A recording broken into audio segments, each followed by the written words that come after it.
My girlfriend announced her engagement to another man at our college graduation party. I need financial stability.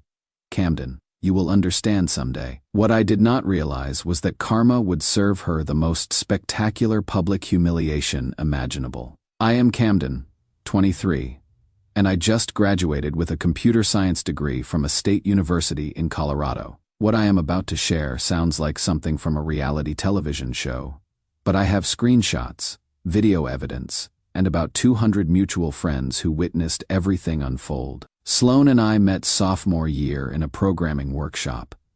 She was this gorgeous, ambitious girl who was always talking about becoming an influencer and building her personal brand. I was drawn to her confidence and energy. Throughout our final semester, Sloan became obsessed with Instagram, spending hours editing photos and studying successful influencers. I need to be seen with the right people in the right places.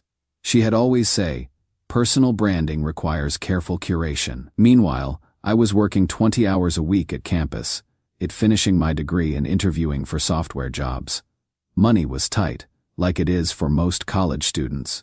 Things started getting tense around March when Sloan began pushing for expensive activities, upscale restaurants, weekend trips to Denver, exclusive events. We should invest in experiences that enhance our image, she would say whenever I suggested cheaper alternatives.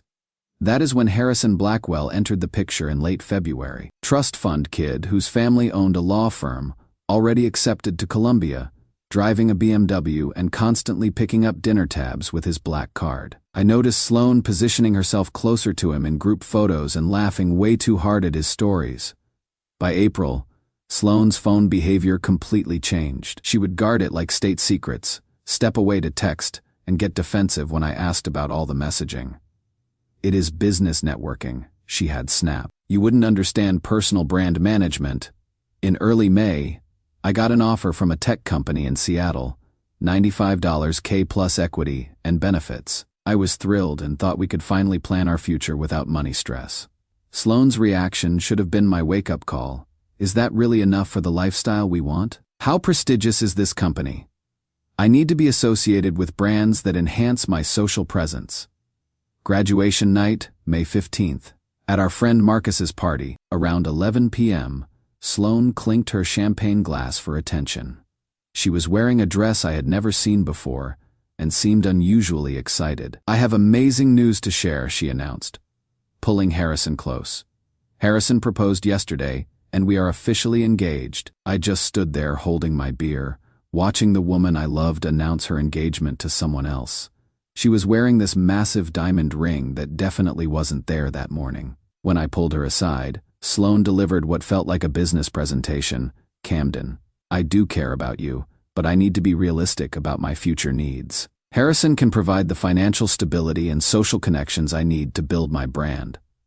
But you said you loved me, I managed to say. Love is important, but it doesn't pay for the lifestyle I deserve, she replied, checking her reflection in the kitchen window.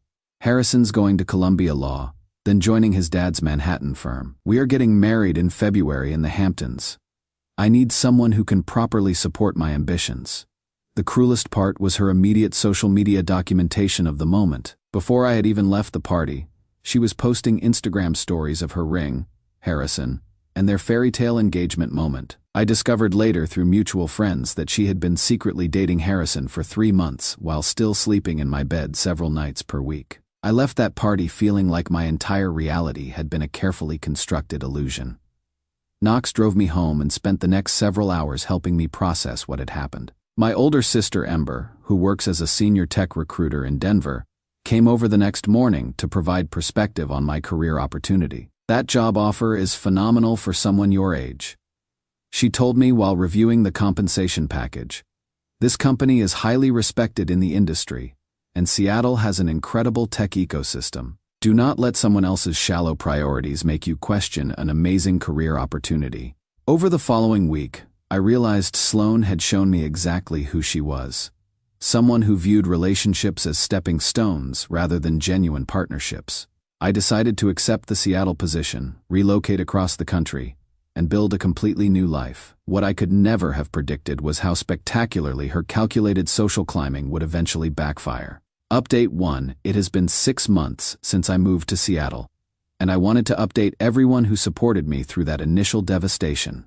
The transformation in my life has been remarkable, though I am just now learning about the drama brewing back in Colorado.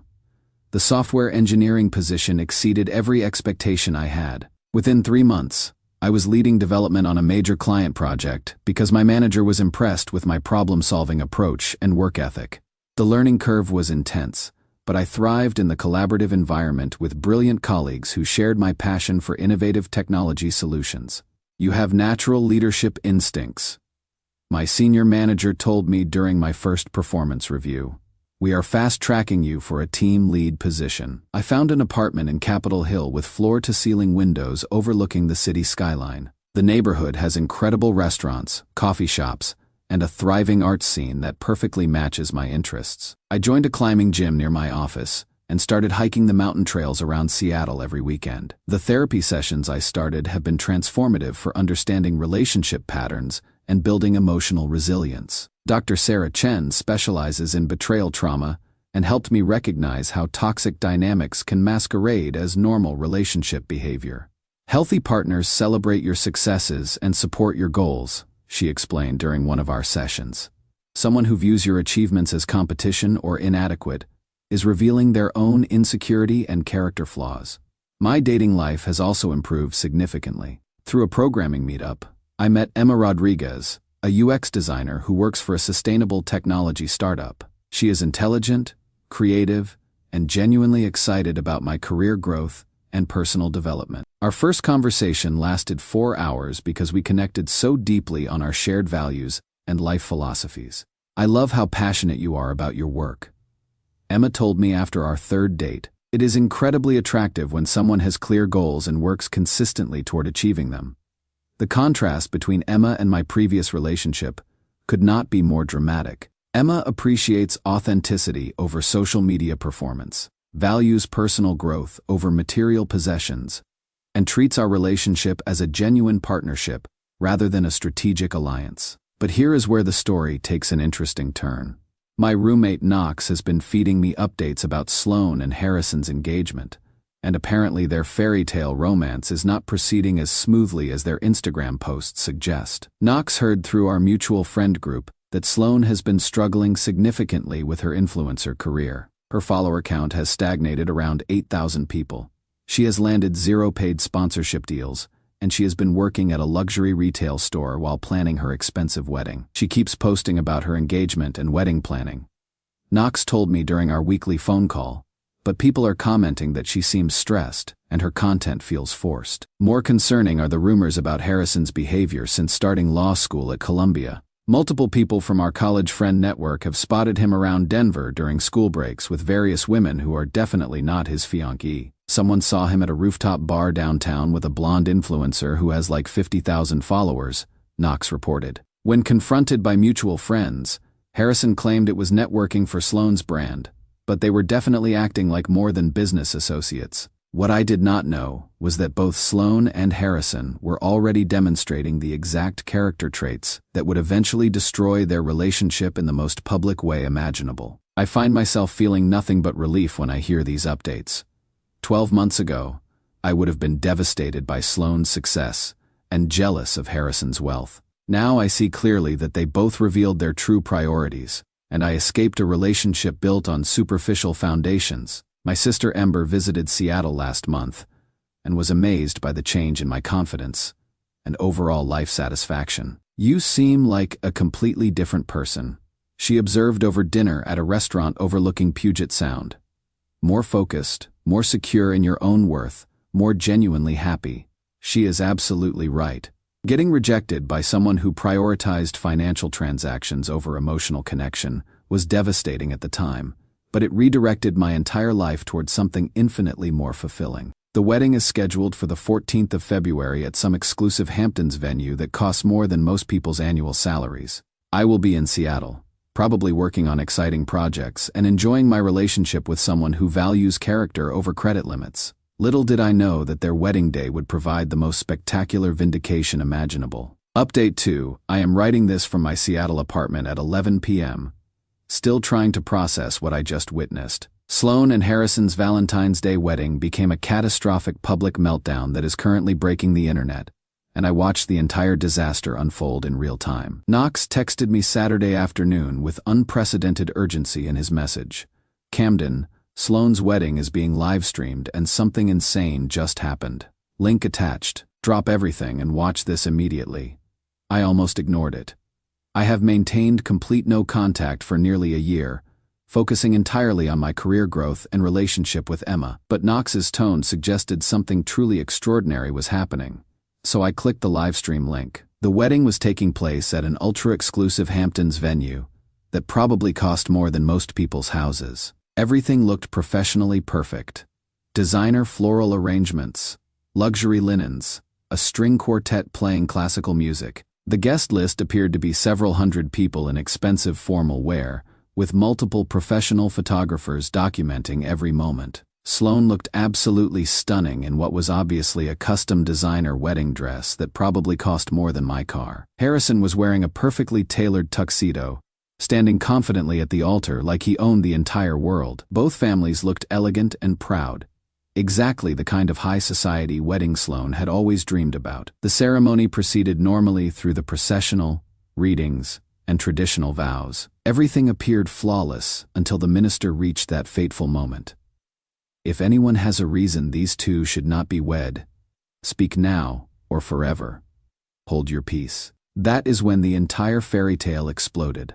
A young man I did not recognize stood up from the middle section of guests and said in a clear, loud voice, "I object to this marriage." The entire venue went dead silent. You could hear the string quartet stop playing mid-note. Sloan's face drained of all color.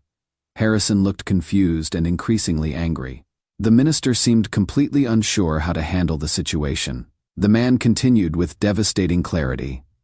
"My name is River Caldwell, and I am in love with Sloan Whitmore. We have been in a relationship for the past 9 months. And she is currently 6 months pregnant with my child." The collective gasp from 300 wedding guests was audible through my laptop speakers. I could see Sloan was indeed visibly pregnant beneath her wedding dress, but apparently everyone had been told the baby was Harrison's. Harrison's expression went from confusion to shock to absolute fury in about 5 seconds. But then, and I still cannot believe this actually happened, a second person stood up from the audience. A gorgeous blonde woman, also clearly pregnant, raised her hand elegantly and said, "Actually, I need to speak as well. My name is Sage Montgomery, and I am 7 months pregnant with Harrison Blackwell's child. We have been together for the past year and 3 months. The venue erupted into complete chaos. Both mothers started screaming. Fathers were shouting at their children. Guests were pulling out phones to record everything, and the professional videographers kept filming the entire meltdown. Harrison was denying everything while looking like he might faint. Sloan was sobbing and screaming that she could explain the situation. River was demanding that Sloan choose between them immediately.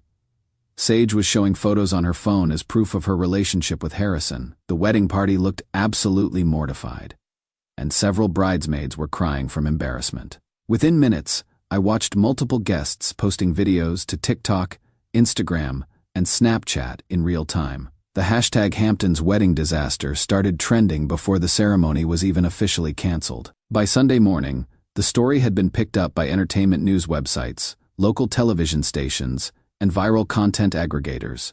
Headlines included Hampton's wedding turns into Jerry Springer episode, double pregnancy reveal destroys society wedding, and most viral wedding disaster ever caught on livestream. The video compilation had already reached millions of views across social media platforms. I spent hours reading Reddit threads on wedding shaming, trashy, and relationship advice, where thousands of people were analyzing every detail and questioning how both the bride and groom managed to maintain secret relationships throughout their engagement. The most surreal aspect is watching karma manifest in real time through social media amplification. Sloan deactivated all her social media accounts after receiving thousands of negative comments calling her a fraud and manipulator. Harrison's family law firm is being mentioned in articles about the scandal potentially damaging their professional reputation permanently. What I did not anticipate was how vindicated I would feel watching people who destroyed my trust get exposed for their character flaws in front of millions of internet users.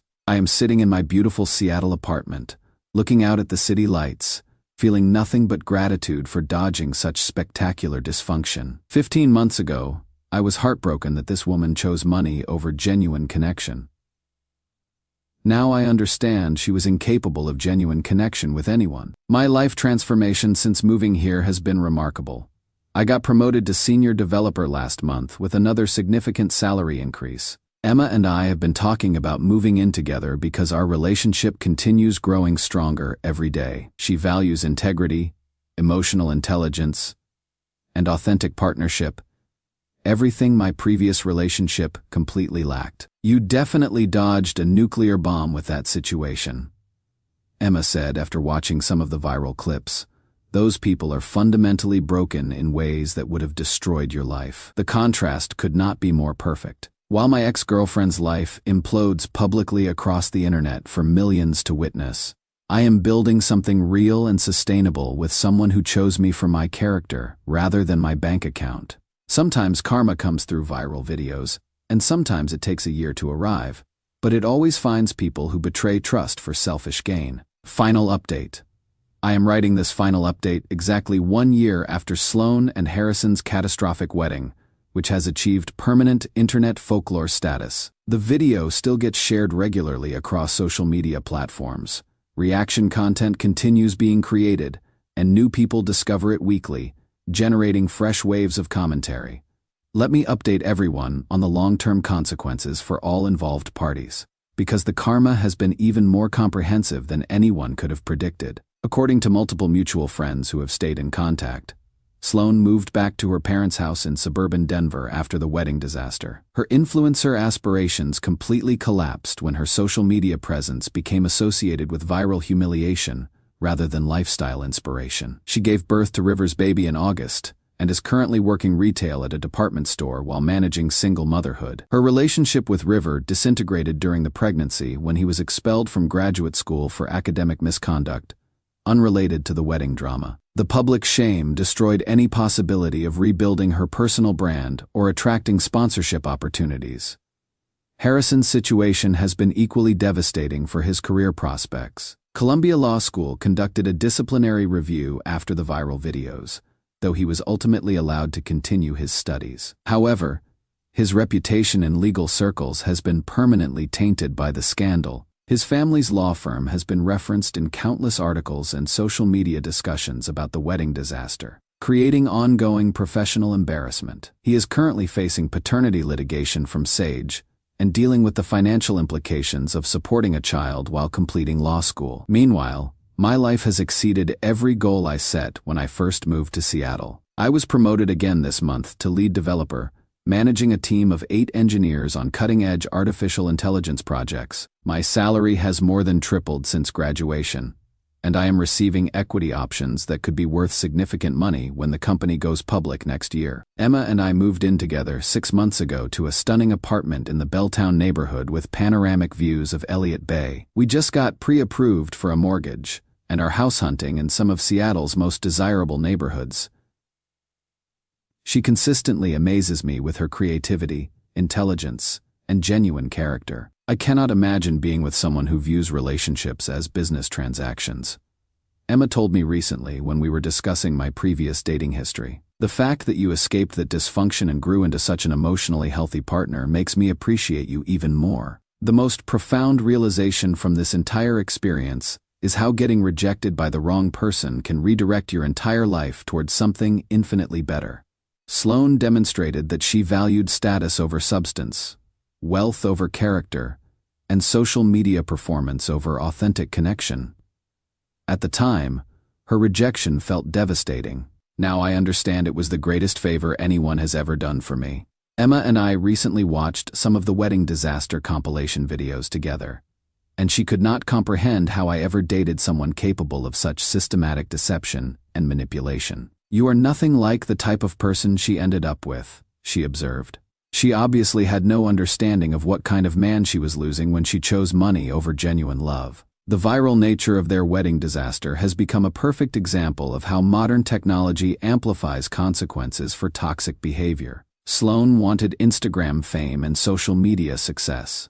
She got both, just not in the way she had planned. Her betrayal of multiple relationships got exposed to millions of people, creating permanent digital documentation of her character flaws. I occasionally see the video reposted on various platforms or referenced in articles about wedding disasters and viral internet content. It has been featured on television shows, podcast discussions, and compilation videos with millions of views. The story has become a cautionary tale about social media culture, relationship deception, and public accountability. But the most satisfying aspect is not the public humiliation of people who betrayed my trust. The most satisfying part is building a life so much better than anything I could have imagined with my ex-girlfriend. I have meaningful work that challenges me intellectually, financial security that provides genuine freedom, a loving relationship with someone who values my character, and authentic happiness, based on real accomplishments rather than social media performance. Sometimes the most painful rejections become the most important redirections. I am grateful every single day that Sloane revealed her true priorities before I made any permanent commitments to someone incapable of genuine partnership. The viral wedding disaster will probably remain internet content forever, generating new reaction videos and discussion threads for years to come. But I will be in Seattle, building something real with someone who chose me for exactly who I am, not what I can provide financially. Life has a way of rewarding people who maintain their integrity while punishing those who betray trust for selfish gain. Sometimes that justice comes through viral videos watched by millions of people, and sometimes it takes years to fully manifest. But karma always finds its target eventually. The best revenge truly is living well and finding love with someone who would never consider trading authentic connection for financial convenience or social status advancement.